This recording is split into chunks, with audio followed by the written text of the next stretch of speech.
Gue gak pernah nyangka, hal sepele kayak omongan kotor, bisa jadi awal dari mimpi buruk yang nyaris ngerusak hidup gue. Waktu itu, sekitar 2 bulan lalu, gue lagi pulang kampung ke rumah nenek di daerah Brebes. Desanya masih adem banget, banyak sawah, dan di belakang rumah nenek, ada satu pohon gede yang katanya keramat. Pohon beringin tua, gede banget, akar-akarnya menjulur, sampai ke tanah kayak cakar-cakar raksasa yang mau narik orang ke bawah. Katanya sih, dulu ada orang mati gantung diri di situ, dan sejak saat itu pohon itu jadi tempat mereka nongkrong. Tapi ya namanya juga gue, anak kota, pikir gue semua itu cuma mitos doang buat nakut-nakutin bocah biar gak main jauh-jauh. Jadi pas malam itu, gue nongkrong sama teman-teman lama di dekat pohon itu, sambil ngopi dan bercanda. Sampai satu titik, gue mulai ngelawak kelewatan. Wow, kalau pocong emang bener nongkrong di sini, suruh dia nongol dong. Biar gue ajak joget TikTok. Gue ketawa ngakak, terus nambahin, pohon keramat apaan, paling juga WC-nya tuyul. Temen-temen gue langsung pada diam. Ada yang matanya ngelirik ke pohon, ada juga yang nyuruh gue diam. Jangan sembarangan, goblok, kata si Dika, mukanya langsung serius. Lo gak tahu, pohon ini ada penunggunya. Udah banyak yang kena sial gegara ngomong sembarangan. Gue cuman nyengir. Alah, penunggu apaan?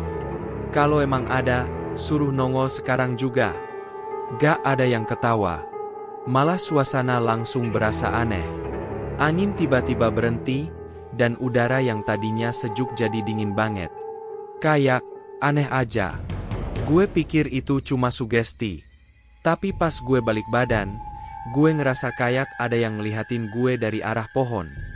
Gue masih nekat nyantai, akhirnya pulang ke rumah nenek sekitar jam 11 malam. Nenek udah tidur, jadi gue masuk kamar dan rebahan. Tapi begitu lampu kamar gue matiin, gue denger suara kain diseret di lantai. SSSSHH. Awalnya pelan, tapi makin lama makin deket. Gue buka mata, dan di pojokan kamar, gue lihat sesuatu yang gak bakal pernah gue lupain seumur hidup. Sesuatu berdiri diam. Bungkus putih. Kepala miring. Mata bolong. Gak punya kaki. Pocong. Dan dia ngeliatin gue. Senyum. Gue bener-bener kaku di tempat. Gak bisa gerak, gak bisa teriak. Jantung gue kayak mau copot, degupnya keras banget sampai rasanya bisa gue denger sendiri. Pocong itu, dia diam aja. Berdiri di pojok kamar, setengah badannya ketutup bayangan lemari, tapi jelas banget mata bolongnya ngarah ke gue. Gue nutup mata sambil baca-baca doa seadanya, padahal gue sendiri gak apal ayat lengkap. Cuma potongan-potongan doang, dan itu pun campur-campur antara doa makan sama doa tidur. Tapi gue terusin aja. Mulut gue gemeter. Beberapa detik, gak ada suara. Sampai akhirnya, gue denger suara itu. Serak. Berat. Deket banget sama kuping gue, padahal barusan dia masih di pojokan. Gue langsung buka mata. Kosong. Gak ada siapa-siapa. Lampu kamar nyala sendiri. Gue langsung duduk dan cek seluruh sudut kamar, tapi gak ada tanda-tanda. Semua normal. Jendela kekunci, pintu ketutup. Gue mulai mikir mungkin itu cuma mimpi buruk karena kecapean. Tapi, di lantai dekat tempat tidur gue, ada bekas jejak kain putih kotor. Panjang. Kayak habis diseret dari pintu keranjang. Gue gak bisa tidur malam itu. Gue akhirnya pindah tidur ke ruang tamu sambil nyetel TV nyaring-nyaring buat nenangin diri. Tapi pas subuh, nenek bangun, dan dia langsung lihat muka gue pucat kayak mayat. Kamu ngomong apa tadi malam di dekat pohon beringin itu? Tanya nenek tanpa basa-basi. Suaranya tegas, tapi matanya kelihatan takut. Gue diam. Jangan bohong. Pohon itu bukan tempat bercanda. Udah banyak yang kena. Bentak nenek sambil getar. Akhirnya gue cerita. Nenek langsung minta gue mandi kembang sore itu juga dan minta maaf di bawah pohon. Tapi gue belum sempet. Karena teror itu belum selesai.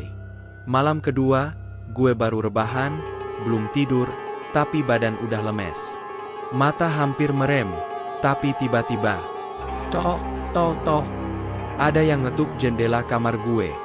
Padahal kamar gue di lantai 2. Gue buka tirai pelan-pelan. Dan di luar sana, di balik kaca, berdiri sosok yang sama. Pocong, senyum, mata bolong. Dan kali ini, dia gerak. Ngetuk kaca pakai jidatnya. Berkali-kali. Pelan. Tapi konsisten. Toh. Gue nutup tirai secepat mungkin, badan gue gemeteran parah. Keringat dingin sampai ngerembes ke bantal. Gue langsung ambil handphone, niatnya mau nelpon Dika. Tapi sinyal hilang. Hilang total. Gak ada bar. Gue coba wifi, disconnect. Seolah-olah semua jalur komunikasi gue diputus. Dan suara ketukan itu masih lanjut. Toh. Tapi makin lama, makin keras. Sekarang bukan ketuk halus lagi, tapi kayak dihantam dari luar. Toh. Gue udah gak tahan, lari keluar kamar sambil teriak, Nek. Tapi nenek gak keluar juga. Kayak rumah tiba-tiba jadi kosong, padahal semua lampu nyala. Gue ngibrit ke ruang tamu, dan, lo tahu apa yang gue lihat? Di kursi kayu tua yang biasa dipakai nenek duduk, ada pocong itu. Duduk. Gak gerak. Tapi kepalanya nunduk kayak lagi nungguin. Gue mundur pelan-pelan, tapi kaki gue malah nabrak toples di lantai. Bunyi pecahnya keras banget. Gue panik. Dan saat gue nengok lagi ke kursi, kosong. Dia hilang. Tapi suasana rumah berubah. Angin dingin masuk dari celah manapun. Gorden gerak-gerak, TV nyala sendiri, dan dari speakernya, keluar suara berat. Lo yang manggil, lo yang gua datengin. Gue jatuh terduduk.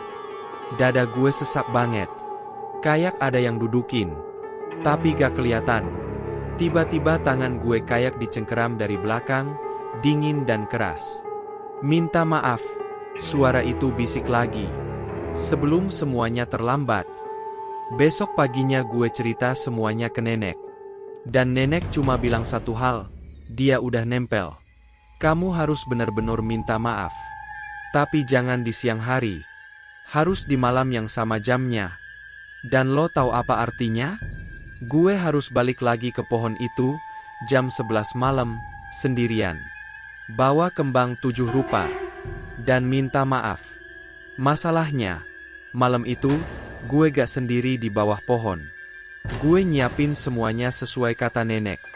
Kembang 7 rupa, air bunga, sama selembar kain putih. Katanya, itu buat nutupin kepala kalau nanti tiba-tiba gue ngerasa penglihatan gelap. Kedengarannya aneh? Iya. Tapi setelah apa yang gue alami, gue gak bisa anggap enteng apapun. Jam 10 malam gue udah siap. Nenek gak bisa ikut. Katanya pantang kalau orang tua ngelangkahin permintaan maaf anak muda ke mereka. Jadi gue jalan sendiri ke belakang rumah, ke arah pohon beringin yang dari kejauhan aja udah bikin bulu kuduk gue naik. Langit mendung. Gak ada bulan. Tapi gue tetap jalan sambil bawa senter kecil. Pas gue deketin pohonnya, gue ngerasa kayak tanah di sekitar situ beda. Lebih berat. Lebih lembab. Kayak gue nginjek sesuatu yang hidup. Angin diam. Suara jangkrik juga gak ada. Kayak semesta lagi tahan napas. Gue taruh kembang di akar pohon, duduk bersila, dan mulai ngomong. Saya minta maaf. Kalau saya salah ngomong, saya gak hormat, saya gak tahu aturan, saya mohon dimaafkan. Gue ulang terus kalimat itu, sambil nunduk. Tapi makin lama gue ngomong, hawa di sekitar gue makin dingin. Senter gue mulai kedip-kedip. Dan tiba-tiba, ada suara tawa. Pelan, tapi dingin banget. Dari balik pohon. Hehehe. Gue langsung berdiri. Senter gue mati. Gue pegang kain putih, siap-siap kalau gelap beneran. Udah minta maaf, tapi masih belum percaya? Suara itu dateng dari kanan gue. Gue nengok, gak ada siapa-siapa. Bilangnya gak takut, tapi sekarang gemeteran. Kiri gue, masih gak ada siapa-siapa. Tapi suara makin dekat. Sampai akhirnya gue ngerasa ada napas dingin di belakang tengkuk gue. Gue gak berani noleh. Lo pikir cuma gue yang lo bangunin? Gue nelen ludah. Badan gue gemeter parah. Dan pelan-pelan, gue noleh ke belakang. Dan di sana, bukan cuma pocong yang berdiri. Ada 2, 3, 5. Banyak banget. Mereka semua diam. Cuma ngeliatin gue. Ada yang kepalanya kebakar. Ada yang matanya copot. Ada yang berdarah. Tapi semua dalam balutan kafan. Dan semuanya senyum. Satu minta maaf, tapi yang lain udah keburu ikut. Gue langsung jatuh terduduk. Gue tutup kepala pakai kain putih, mata merem, sambil baca doa sekuat tenaga. Telinga gue penuh suara tertawa, jeritan, dan bisikan-bisikan gak jelas. Kayak ribuan suara numpuk di satu titik. Dan gue pingsan. Pas gue bangun, gue udah di kamar. Nenek bilang dia nemuin gue pagi-pagi, pingsan di bawah pohon, mulut gue masih komat kamit. Tapi sejak malam itu, gak ada lagi ketukan di jendela. Gak ada sosok berdiri di pojok kamar. Semua kayak balik ke normal. Tapi, kadang, jam 11 malam, gue masih suka ngeliat bayangan putih di ujung halaman. Diam, senyum, ngeliatin. Dan gue tahu, mereka gak pernah sepenuhnya pergi.